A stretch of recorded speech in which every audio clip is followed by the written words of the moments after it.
धाकड़ खबर, बेखौफसुमा बेबाक अंदाज। धाकड़ खबर के न्यूज रूम से मैं आपके साथ हूं अकरम रईस खान। कुछ लोग हल्ला मचा रहे हैं, कह रहे हैं कि पिछले 2 साल से हज कमेटियों का जो राज्य स्तर पर हैं उनका गठन नहीं किया गया, और जब उनका गठन नहीं हो पाया तो पिछले 2 साल से सेंट्रल हज कमेटी का भी गठन नहीं हो पाया है। तो कैसे पूरा निजाम चल रहा है हज यात्रा का? हालांकि आप लोग ये भी जानते हैं कि पिछले 2 साल से हज यात्रा नहीं हुई है। कोविड के चलते पिछले 2 साल से कोई भी हज यात्री सऊदी अरब नहीं जा पाया। एक बार तो फॉर्म भरवा दिए थे, बाद में उनके पैसे रिटर्न किए, दूसरी बार फॉर्म भी नहीं भरवाए, लेकिन इस बार फॉर्म भरवाए जा रहे हैं। लेकिन अभी भी बहुत सारे सवाल पैदा हो रहे हैं। ऐसे में सबसे अहम सवाल यही खड़ा हो रहा है कि जिस हज कमेटी के जिम्मे हज यात्रा कराने की जिम्मेदारी है उसका गठन क्यों नहीं किया जा रहा है। तो ये मामला कल लोकसभा में गूंजा। काफी देर तक इस पर बहुत सारे सदस्य, एक नहीं, 2 नहीं, 3 सदस्यों ने कई सवाल पूछे, लेकिन जवाब देने के लिए सामने आए मुख्तार अब्बास नकवी। गोल गोल जवाब देते रहे। उनके जवाबों को अगर हम ध्यान से सुनेंगे तो शायद मैसेज ये निकल के आएगा कि वो ये कहना चाह रहे हैं कि हज यात्रा कराने के लिए गृह मंत्रालय की जरूरत पड़ती है, हज यात्रा कराने के लिए विदेश मंत्रालय की जरूरत पड़ती है, हज यात्रा कराने के लिए उड्डयन मंत्रालय की जरूरत पड़ती है, मतलब जो उड़ा रहा है हवाओं को, हवाई जहाजों को, या हज यात्रा कराने के लिए जरूरत पड़ती है अल्पसंख्यक कार्य मंत्रालय की। लेकिन हज यात्रा कराने के लिए जरूरी नहीं है कि हज कमेटियां गठित की जाएं। उनके जवाब से कुछ ऐसा ही मैसेज निकलता है। हालांकि सदस्यों ने उनको जबरदस्त घेरने की कोशिश की, लेकिन फिर भी वो स्पष्ट जवाब नहीं दे पाए। 12-13 मिनट की एक पूरी बातचीत है, मैं आपके सामने रख रहा हूं, आप देख सकते हैं। सर, माननीय मंत्री जी ने जवाब दिया है। इसमें सेंट्रल हज कमेटी कॉन्स्टिट्यूट क्यों नहीं हुई, पिछले 2.5 वर्ष हो गया। और मैंने एक सवाल अनस्टार्ट क्वेश्चन में 839 जो 2 दिसंबर को माननीय मंत्री जी ने सदन के पटल पर रखा, उसमें भी लगभग प्रक्रिया समझाई गई कि वेरियस इंस्टीट्यूशंस जो मिनिस्ट्री ऑफ माइनॉरिटी अफेयर्स के अंडर में आते हैं उनके का कॉन्स्टिट्यूशन रिकॉन्स्टिट्यूशन क्यों नहीं हो रहा है। इवन इस सदन से भी 2 सदस्य जो है वो कई इंस्टीट्यूशंस में जाते हैं, उनको भी नहीं लिया गया। 2.5 साल हो गया। मैं आपके माध्यम से, माननीय मंत्री जी ने इसमें आखिर में प्रक्रिया समझाते हुए लिखा है कि मैटर सब जुडिस है। मैटर सब जुडिस पिछले 2.5 साल में नहीं था, 3 दिसंबर को कोर्ट ने नोटिस किया है, तो आप मैटर सब जुडिस बता रहे हैं। हज कमेटी का कॉन्स्टिट्यूशन टाइमली ना होने से पिछले कई वर्षों से इतनी दिक्कत हुई है। भले ही हज नहीं हुआ पिछले 2 साल में, लेकिन जो 21 जगह से फ्लाइट्स हज की जाती थीं, जिसमें वाराणसी भी था, चेन्नई भी था, इवन कई मुख्यमंत्रियों ने लेटर लिखा है, तो ये सब अपना एडमिनिस्ट्रेशन करके कई जगह। मैं प्रोपोजिशन पूछ रहा हूं माननीय सभापति जी, आपका संरक्षण मुझे चाहिए अध्यक्ष महोदय। संरक्षण जब भी मिलेगा जब प्रश्न पूछोगे। प्रश्न पूछ रहा हूं मैं वही पूछ रहा हूं कि आखिर ऐसा कॉन्स्टिट्यूशन क्यों नहीं हो। और उसके साथ साथ एक जो हज के तरफ से ये आता था कि सब्सिडी बहुत दी जाती है। अच्छा हुआ ये सब्सिडी खत्म हुई, क्योंकि ये जो हाजी थे, जो जाने वाले थे, उस समाज के लोगों से बार बार वो ये पहल होती थी कि ये सब्सिडी महाराजा को ना दे करके ये सब्सिडी खत्म की जाए। अच्छा है कि महाराजा भी अब जो है टाटा को दिया जा रहा है, क्योंकि वो एयर इंडिया को सब्सिडी दी जाती थी। माननीय अध्यक्ष महोदय, एयर इंडिया को सब्सिडी दी जाती थी, वो सब्सिडी कभी हाजियों को नहीं दी जाती थी।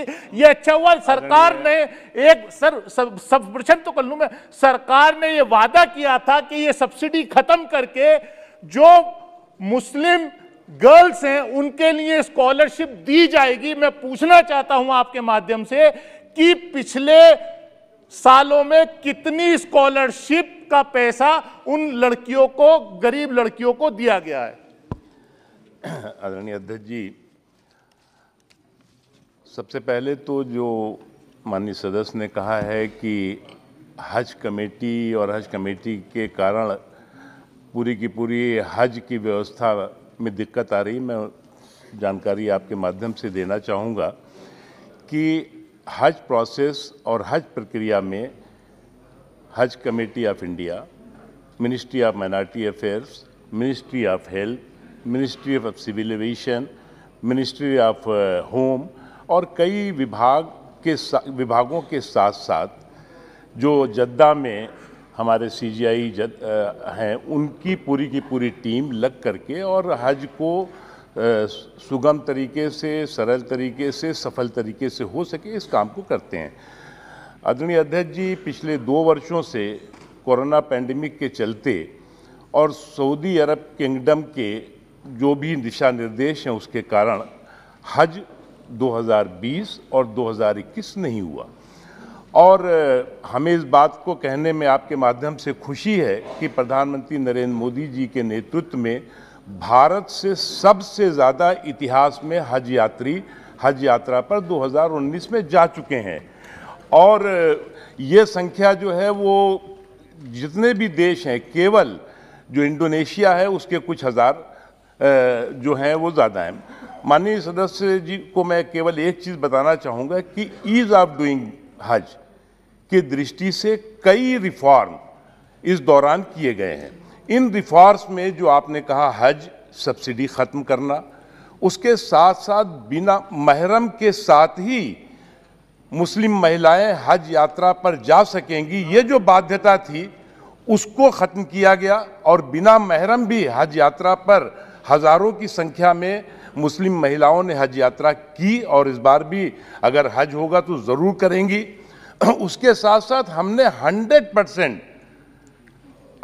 पूरी की पूरी हज प्रक्रिया को ऑनलाइन और डिजिटल बनाया है। और मुझे इस बात को कहने में इस सदन में खुशी है कि भारत पहला देश है जिसने पूरी की पूरी अपनी हज प्रक्रिया को ऑनलाइन और डिजिटल किया है, जिसकी वजह से ट्रांसपेरेंसी आई है, जो मिडिल मैन है उनका खात्मा हुआ है और सरल और सफल तरीके से हज यात्रा हो रही है। उसके अलावा ई टैगिंग की व्यवस्था इसी दौरान 3-4 सालों के अंदर हमने की है।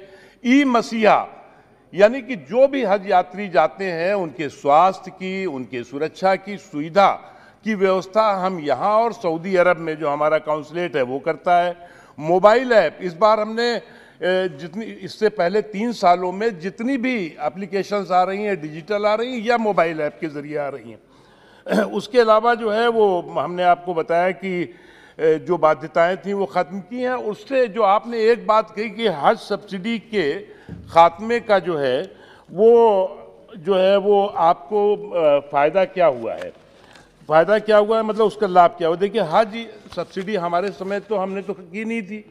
हज सब्सिडी तो बहुत दिनों से एक झुंझुना था, झुंझुना भी नहीं था बल्कि एक छल था, पॉलिटिकल छल। मैं आपको केवल इतना जानकारी देना चाहता हूं कि हज सब्सिडी खत्म करने के बाद भी हमारी सरकार की ट्रांसपेरेंसी, हमारे सरकार की नेक नियति का नतीजा है कि जब सब्सिडी थी तो श्रीनगर से जो हज यात्री हज यात्रा पर जाते थे उन्हें देना पड़ता था 1,97,783 रुपीज़, 1,97,783 रुपीज़। और जब हमने हज सब्सिडी खत्म कर दी तो हज यात्रियों को कितना देना पड़ रहा है? 86,000। उसी तरह से मंगलुरु में जो हज यात्री हज सब्सिडी के साथ जाते थे उनको 1,33,400 कुछ देना पड़ता था। हज सब्सिडी खत्म करने के बाद 80,000 रुपया बेंगलुरु के हज यात्रियों को देना पड़ा। भोपाल से लेकर के, नागपुर से लेकर के, मुंबई से लेकर के सभी जगहों पे बहुत बड़ी तादाद में हज सब्सिडी खत्म तो हुई लेकिन हज का किराया नहीं बढ़ा। इसका मुख्य कारण है कि बिचौलियों का और जो बीच में इस तरह के लोग जो गड़बड़ झाला करते थे उनका खात्मा हुआ है। अब सवाल है हज सब्सिडी हज कमेटी का। आपने जो कहा हज कमेटी के न बनने से सारे काम रुक गए, मैंने आपको पहले ही बताया कि हज प्रक्रिया में अलग अलग विभाग, अलग अलग संस्थाएं लग करके काम करती हैं, उसमें हज कमेटी का भी महत्वपूर्ण योगदान और भूमिका है।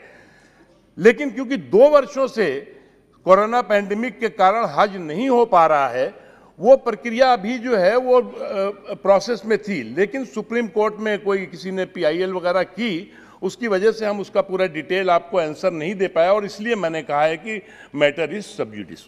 माननीय सदस्य।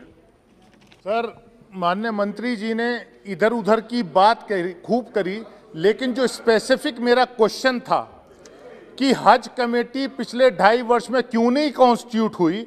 कोर्ट में कोई पुराना हज कमेटी का मेंबर सर दिसंबर में गया है, आपको परसों नोटिस मिला है 3 तारीख को, और आप कह रहे पेंडेमिक के चलते हज कमेटी को। ये पार्लियामेंट ने एक्ट बनाया है कि सेंट्रल हज कमेटी को कॉन्स्टिट्यूट करना है। कितनी स्टेट में हज कमेटी इस काम कर रही है, आपकी जिम्मेदारी है। मैं अध्यक्ष महोदय, मैं यही कहना चाहता हूं कि आपने इस दौरान अगर हज कमेटी होती तो आप कंसल्ट करते। आपने 11 डिसएम्बार्केशन पॉइंट्स को खत्म कर दिया, चेन्नई से खत्म कर दिया, वाराणसी जहां से पूरा पूर्वांचल, बिहार, ईस्टर्न यूपी के हाजी लोग जाते थे, वो खत्म कर दिया। मेरा सिर्फ इतना पूछना है कि आपके एडमिनिस्ट्रेटिव कंट्रोल में जितने इंस्टीट्यूशंस हैं उनको आप रिकंस्टिट्यूट क्यों नहीं कर रहे हैं? आप खाली अपने कंट्रोल में रख के जो इंडिपेंडेंट बॉडीज हैं उनका कॉन्स्टिट्यूशन क्यों नहीं हो रहा? सेंट्रल वक्फ काउंसिल के लिए 2 मेंबर यहां से जाने चाहिए, आपने क्यों नहीं आज तक लिए? हज कमेटी क्यों नहीं कॉन्स्टिट्यूट की? सीधा सीधा जवाब दीजिए। आप कहते हैं, आपका नारा है सरकार का सबका साथ, सबका विकास, सबका विश्वास, सबका प्रयास, तो हज कमेटी वाले भी प्रयास करें ना। आप सब कुछ कंट्रोल में रखना चाहते हैं। माननीय सदस्य, भाषण नहीं, ये प्रश्न काल है। गलत बात, आपकी बात कोर्ट में नहीं आएगी। माननीय मंत्री माननीय सदस्य बहुत आप उनकी तरफ जो मेरी जब देख के माननीय सदस्य उनकी बात कोई रिपोर्ट नहीं। माननीय सदस्य खुद ही सवाल कर रहे हैं और खुद ही जवाब भी दे रहे हैं। माननीय सदस्य ने कहा कि 2 सालों से क्यों नहीं हुआ। अभी मैंने उनके ही प्रश्न के उत्तर में कहा कि 2 वर्षों से कोरोना पैंडेमिक की वजह से हज यात्रा नहीं हुई, और हज यात्रा नहीं हुई जिस पूरे देश और पूरी दुनिया उससे 2-4 रही है। उसके अलावा हमने कहा कि वो प्रक्रिया शुरू हुई थी, किसी सज्जन ने सुप्रीम कोर्ट में PIL किया, वो मैटर सब जुडिस है। इतना हमने तो बहुत सिंपल सा जवाब दिया है, तो आप नाराज क्यों हो रहे हैं? माननीय अब्दुल खलीक जी।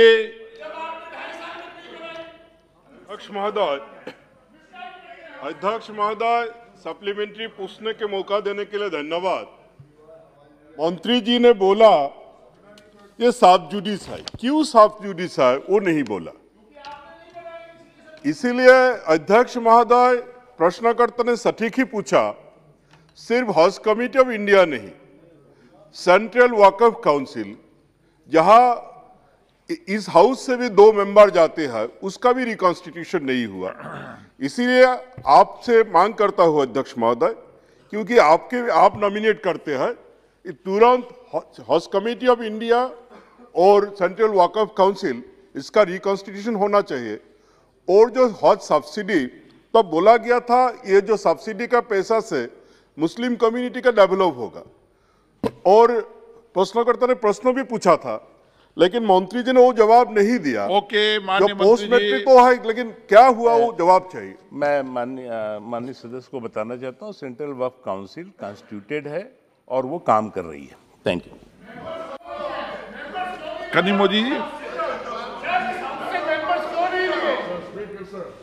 More than 10,000 applicants for Hajj pilgrimage are waiting in Tamil Nadu. On the other day, I raised the issue. I want to know whether the Chief Minister whether any response to Chief Minister Tamil Nadu's letter, which he has written long back. We are waiting for the answer. The government of Tamil Nadu is waiting for the minister's answer. धन्यवाद। I want to know an affirmative answer to restore Chennai as ferrying point. Thank you. आदरणीय अध्यक्ष जी, आदरणीय बालू जी, उसके बाद आपके निर्देश पे हम लोग बाद में भी मिले थे। जो इस बार का हज हम लोग उम्मीद जगाए हुए हैं कि इस बार हज हो, तो इस बार का जो हज है वो एक विशेष परिस्थितियों में हो रहा है, और हज करने के लिए हमें सऊदी अरब किंगडम जाना होता है, और उस सरकार के जो भी प्रोटोकॉल और जो दिशा निर्देश हैं उसका हम पालन करते हैं, और हमें करना ही चाहिए। सर, इन सर्कमस्टेंसेस में डिफरेंट जो हमारे एजेंसीज हैं, मैं बताता हूँ Balu ji, I will let you know. Balu ji please. No Balu ji, I am informing you. माननीय मंत्री जी, सर इसके दृष्टि से जो बात अभी बालू जी कह रहे हैं, ये बात सही है कि 21 एम्बार्केशन पॉइंट थे, यानी 21 हवाई अड्डों से हज यात्री जाते थे। अब जो है इस बार 10 हवाई अड्डों से जाने का, लेकिन अभी हम वेट कर रहे हैं बाइलेटरल एग्रीमेंट का। ओके, सऊदी अरब से बाइलेटरल एग्रीमेंट होगा, उनके क्या दिशा निर्देश होंगे, क्या चीजें होंगी, वो उसके बाद हम देखेंगे। Question number 163 Shri Arun Kumar Sagar. देख लिया आपने। अब इसके बाद बहुत सारे सवाल पैदा हो रहे हैं कि आखिर मुख्तार अब्बास नकवी पूरे मामले को सब जुडिस कैसे बता सकते हैं, क्योंकि अभी हाल फिलहाल में यह मामला सुप्रीम कोर्ट पहुंचा। हाफिज नौशाद साहब ने एक पिटीशन वहां पे दाखिल की, जिसके आधार पे केंद्र सरकार को, राज्य सरकारों को नोटिस जारी किया गया है और गठन पिछले 2 साल से नहीं हुआ। वो मामले को सब जुडिस बता के पल्ला झाड़ रहे हैं, सीधे सीधे जवाब नहीं दे रहे हैं। इस पूरे मामले पर हम हाफिज नौशाद साहब से फिर बात करने की कोशिश करेंगे और समझेंगे कि मुख्तार अब्बास नकवी ने जो जवाब दिए हैं और सदस्य गण ने जो सवाल उठाए हैं उनको लेकर उनका क्या कहना है। यहाँ आपको ये भी बता दें कि पिछले काफ़ी समय से हाफिज नौशाद साहब इस पूरे मामले को लेकर विपक्षी पार्टियों से अपील कर रहे थे कि वो इसको संसद में उठाएं। तो संसद में तो उठा, पर क्या वाकई में विपक्षी पार्टियों ने उनके कहे मुताबिक या जिन चीज़ों को वो फोकस करते हुए उठवाना चाहते थे उन मुद्दों को उठाया, या उनसे वो मुद्दे छूट गए हैं जो असल में मुद्दे थे। एक लंबी बातचीत उनसे करने की कोशिश करेंगे। बने रहिएगा धाकड़ खबर के साथ। फिलहाल कमेंट्स के रूप में आप लोग अपनी राय दे सकते हैं, खबर को लाइक कर सकते हैं, चैनल को सब्सक्राइब कर सकते हैं और ज़्यादा